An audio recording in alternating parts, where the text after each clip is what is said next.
Setelah mereka berangkat dari Elim, tibalah segenap jemaah Israel di padang gurun Sin, yang terletak di antara Elim dan Gunung Sinai, pada hari yang ke-15 bulan yang kedua, sejak mereka keluar dari tanah Mesir. Di padang gurun itu bersungut-sungutlah segenap jemaah Israel kepada Musa dan Harun, dan berkata kepada mereka, "Kalau kami mati, tadinya di tanah Mesir oleh tangan Tuhan, ketika kami duduk menghadapi kuali berisi daging dan makan roti sampai kenyang. Sebab kamu membawa kami keluar ke padang gurun ini untuk membunuh seluruh jemaah ini dengan kelaparan." Lalu berfirmanlah Tuhan kepada Musa, "Sesungguhnya aku akan menurunkan dari langit hujan roti bagimu. Maka bangsa itu akan keluar dan memungut tiap-tiap hari sebanyak yang perlu untuk sehari, supaya mereka kucoba, apakah mereka hidup menurut hukumku atau tidak. Dan pada hari yang ke-6, apabila mereka memasak yang dibawa mereka pulang, maka yang dibawa itu akan terdapat 2 kali lipat banyaknya dari apa yang dipungut mereka sehari-hari." Sesudah itu berkatalah Musa dan Harun kepada seluruh orang Israel, "Petang ini kamu akan mengetahui bahwa Tuhanlah yang telah membawa kamu keluar dari tanah Mesir. Dan besok pagi kamu melihat kemuliaan Tuhan, karena Ia telah mendengar sungut-sungutmu kepadanya. Sebab apalah kami ini, maka kamu bersungut-sungut kepada kami." Lagi kata Musa, Jika memang Tuhan yang memberi kamu makan daging pada waktu petang, dan makan roti sampai kenyang pada waktu pagi, karena Tuhan telah mendengar sungut-sungutmu yang kamu sungut-sungutkan kepadanya, apalah kami ini? Bukan kepada kami sungut-sungutmu itu, tetapi kepada Tuhan. kata Musa kepada Harun, Katakanlah kepada segenap jemaah Israel, marilah dekat ke hadapan Tuhan, sebab Ia telah mendengar sungut-sungutmu. Dan sedang Harun berbicara kepada segenap jemaah Israel, mereka memalingkan mukanya ke arah padang gurun, maka tampaklah kemuliaan Tuhan dalam awan. Lalu berfirmanlah Tuhan kepada Musa, "Aku telah mendengar sungut-sungut orang Israel. Katakanlah kepada mereka, pada waktu senja kamu akan makan daging, dan pada waktu pagi kamu akan kenyang makan roti. Maka kamu akan mengetahui bahwa Akulah Tuhan Allahmu." Pada waktu petang, datanglah berduyun-duyun burung puyuh yang menutupi perkemahan itu, dan pada waktu pagi, terletaklah embun sekeliling perkemahan itu. Ketika embun itu telah menguap, tampaklah pada permukaan padang gurun sesuatu yang halus, sesuatu yang seperti sisik, halus seperti embun beku di bumi. Ketika orang Israel melihatnya, berkatalah mereka seorang kepada yang lain, Apakah ini? sebab mereka tidak tahu apa itu. Tetapi Musa berkata kepada mereka, Inilah roti yang diberikan Tuhan kepadamu, menjadi makananmu. Beginilah perintah Tuhan, pungutlah itu tiap-tiap orang menurut keperluannya. Masing-masing kamu boleh mengambil untuk seisi kemahnya, segomer seorang, menurut jumlah jiwa. Demikianlah diperbuat orang Israel. Mereka mengumpulkan, ada yang banyak, ada yang sedikit. Ketika mereka menakarnya dengan gomer, maka orang yang mengumpulkan banyak tidak kelebihan, dan orang yang mengumpulkan sedikit tidak kekurangan. tiap-tiap orang mengumpulkan menurut keperluannya. Musa berkata kepada mereka, seorang pun tidak boleh meninggalkan daripadanya sampai pagi. Tetapi ada yang tidak mendengarkan Musa dan meninggalkan daripadanya sampai pagi, lalu berulat dan berbau busuk. Maka Musa menjadi marah kepada mereka. Setiap pagi mereka memungutnya, tiap-tiap orang menurut keperluannya. Tetapi ketika matahari panas, cairlah itu. Dan pada hari yang keenam, mereka memungut roti itu 2 kali lipat banyaknya, 2 gomer untuk tiap-tiap orang. Dan datanglah semua pemimpin jemaah memberitahukannya kepada Musa. Lalu berkatalah Musa kepada mereka, inilah yang dimaksudkan Tuhan. Besok adalah hari pergantian penuh, Sabat yang kudus bagi Tuhan. Maka roti yang perlu kamu bakar, bakarlah. Dan apa yang perlu kamu masak, masaklah. Dan segala kelebihannya biarkanlah di tempatnya untuk disimpan sampai pagi. Mereka membiarkannya di tempatnya sampai keesokan harinya, seperti yang diperintahkan Musa. Lalu tidaklah berbau busuk dan tidak ada ulat di dalamnya. Selanjutnya kata Musa, makanlah itu pada hari ini, sebab hari ini adalah Sabat untuk Tuhan. Pada hari ini tidaklah kamu mendapatnya di padang. 6 hari lamanya kamu memungutnya. Tetapi pada hari yang ke-7 ada Sabat. Maka roti itu tidak ada pada hari itu. Tetapi ketika pada hari ke-7 ada dari bangsa itu yang keluar memungutnya, tidaklah mereka mendapatnya. Sebab itu Tuhan berfirman kepada Musa, berapa lama lagi kamu menolak mengikuti segala perintahku dan hukumku? Perhatikanlah, Tuhan telah memberikan Sabat itu kepadamu. Itulah sebabnya pada hari ke-6, Ia memberikan kepadamu roti untuk 2 hari. Tinggallah kamu di tempatmu masing-masing. Seorang pun tidak boleh keluar dari tempatnya pada hari ke-7 itu. Lalu beristirahatlah bangsa itu pada hari ke-7. Umat Israel menyebutkan namanya manna. Warnanya putih seperti ketumbar dan rasanya seperti rasa kue madu. Musa berkata, beginilah perintah Tuhan. Ambillah segomer penuh untuk disimpan turun-temurun, supaya keturunan mereka melihat roti yang kuberi kamu makan di padang gurun, ketika aku membawa kamu keluar dari tanah Mesir. Sebab itu Musa berkata kepada Harun, ambillah sebuah buli-buli, taruhlah mana di dalamnya segomer penuh, dan tempatkanlah itu di hadapan Tuhan, untuk disimpan turun-temurun. Seperti yang diperintahkan Tuhan kepada Musa, demikianlah buli-buli itu ditempatkan Harun di hadapan tabut hukum Allah untuk disimpan. Orang Israel makan mana 40 tahun lamanya, sampai mereka tiba di tanah yang didiami orang. Mereka makan mana sampai tiba di perbatasan tanah Kanaan. Adapun segomer ialah 1/10 eva.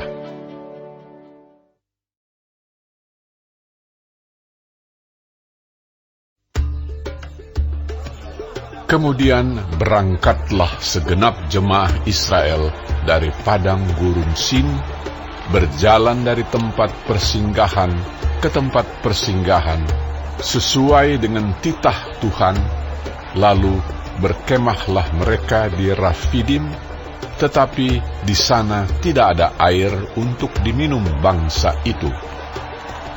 Jadi mulailah mereka itu bertengkar dengan Musa. Kata mereka, berikanlah air pada kami, supaya kami dapat minum. Tetapi Musa berkata kepada mereka, "Mengapakah kamu bertengkar dengan aku?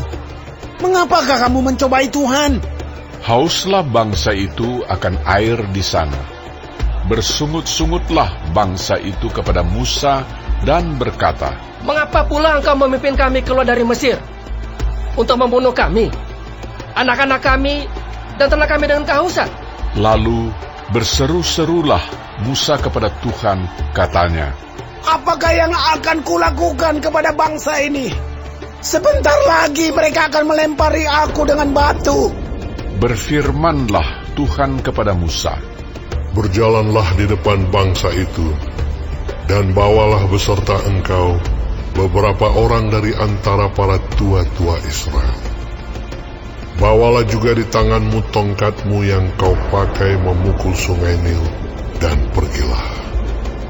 Maka aku akan berdiri di sana di depanmu, di atas gunung batu di Horeb. Haruslah kau pukul gunung batu itu, dan dari dalamnya akan keluar air, sehingga bangsa itu dapat minum. Demikianlah diperbuat Musa di depan mata tua-tua Israel. Dinamailah tempat itu Massa dan Meriba, oleh karena orang Israel telah bertengkar dan oleh karena mereka telah mencobai Tuhan dengan mengatakan, "Adakah Tuhan di tengah-tengah kita atau tidak?" Lalu datanglah orang Amalek dan berperang melawan orang Israel di Rafidim. Musa berkata kepada Yosua, "Pilihlah orang-orang bagi kita, lalu keluarlah berperang melawan orang Amalek. Besok aku akan berdiri di puncak bukit itu dengan memegang tongkat Allah di tanganku." Lalu Yosua melakukan seperti yang dikatakan Musa kepadanya dan berperang melawan orang Amalek. Tetapi Musa, Harun dan Hur telah naik ke puncak bukit. Dan terjadilah apabila Musa mengangkat tangannya, lebih kuatlah Israel. Tetapi apabila ia menurunkan tangannya, lebih kuatlah Amalek. Maka penatlah tangan Musa. Sebab itu mereka mengambil sebuah batu, diletakkanlah di bawahnya, supaya ia duduk di atasnya. Harun dan Hur menopang kedua belah tangannya, seorang di sisi yang satu, seorang di sisi yang lain, sehingga tangannya tidak bergerak sampai matahari terbenam. Demikianlah Yosua mengalahkan Amalek dan rakyatnya dengan mata pedang. Kemudian berfirmanlah Tuhan kepada Musa, Tuliskanlah semuanya ini dalam sebuah kitab sebagai tanda peringatan, dan ingatkanlah ke telinga Yosua bahwa aku akan menghapuskan sama sekali ingatan kepada Amalek dari kolong langit. Lalu Musa mendirikan sebuah mezbah dan menamainya Tuhanlah panji-panjiku. Ia berkata, Tangan di atas panji-panji Tuhan. Tuhan berperang melawan Amalek turun-temurun.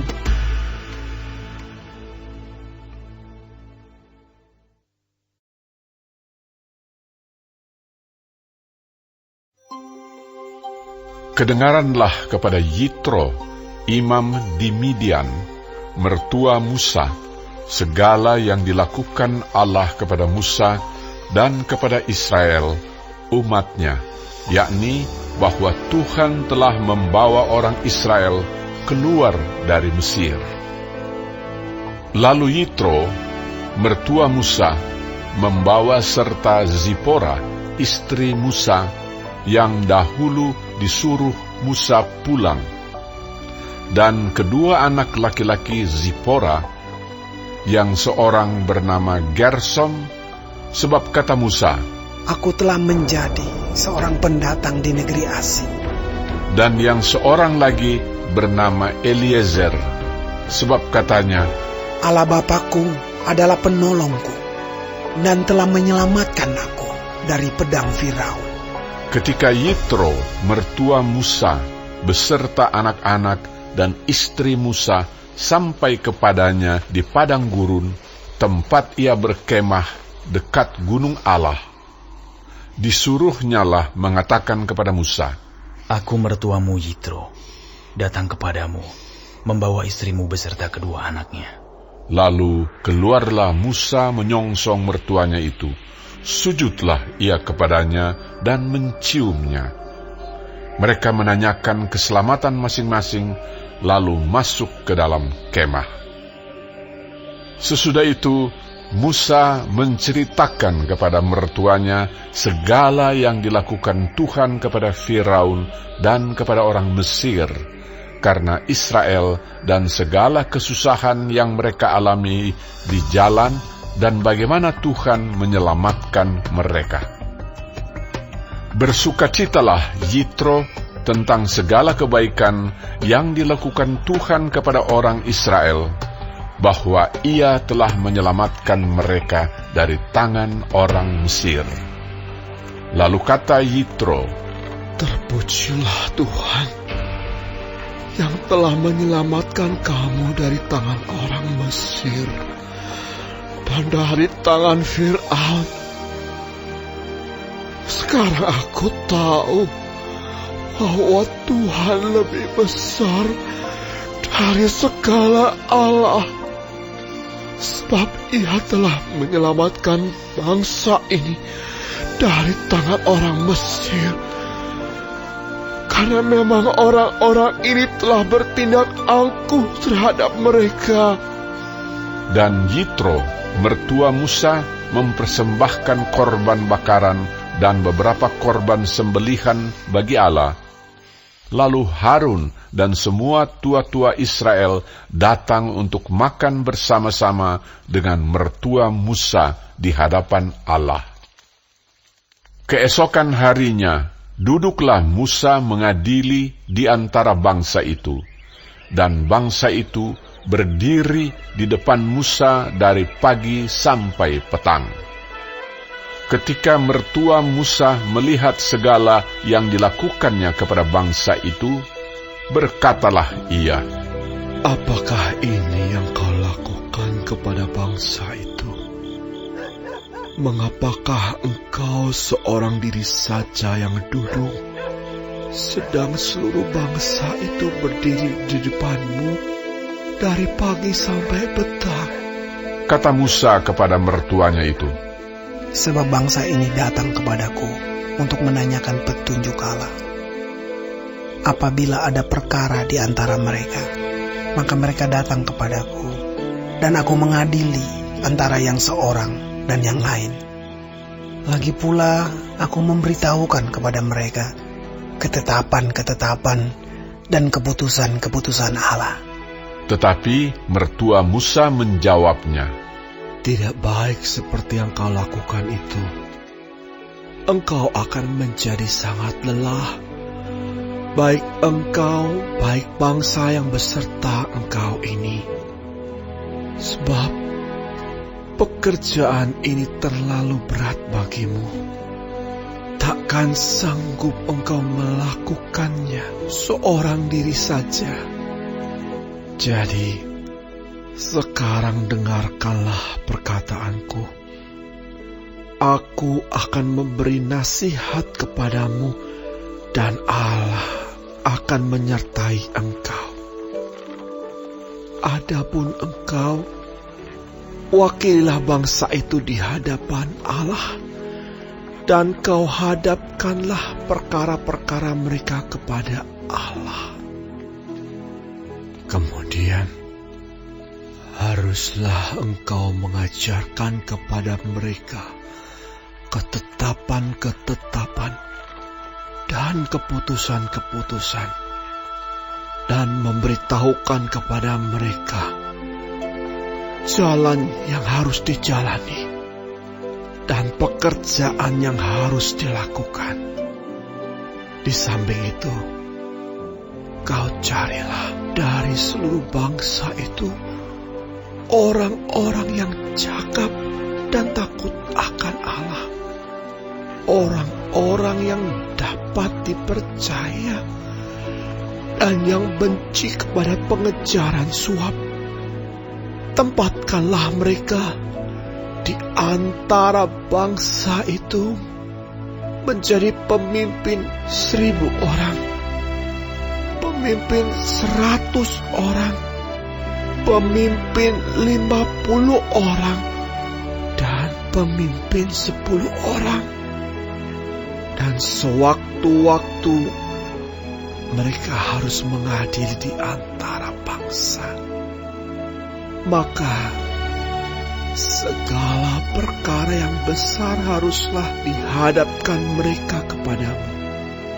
Tetapi segala perkara yang kecil diadili mereka sendiri. Dengan demikian, mereka meringankan pekerjaanmu dan mereka bersama-sama dengan engkau turut menanggungnya. Jika engkau berbuat demikian, dan Allah memerintahkan hal itu kepadamu, maka engkau akan sanggup menahannya. Dan seluruh bangsa ini akan pulang dengan puas senang ke tempatnya. Musa mendengarkan perkataan mertuanya itu, dan dilakukannyalah segala yang dikatakannya. Dari seluruh orang Israel, Musa memilih orang-orang cakap dan mengangkat mereka menjadi kepala atas bangsa itu, menjadi pemimpin 1.000 orang, pemimpin 100 orang, pemimpin 50 orang, dan pemimpin 10 orang. Mereka ini mengadili di antara bangsa itu sewaktu-waktu. Perkara-perkara yang sukar dihadapkan mereka kepada Musa, tetapi perkara-perkara yang kecil diadili mereka sendiri. Kemudian Musa membiarkan mertuanya itu pergi, dan ia pulang ke negerinya.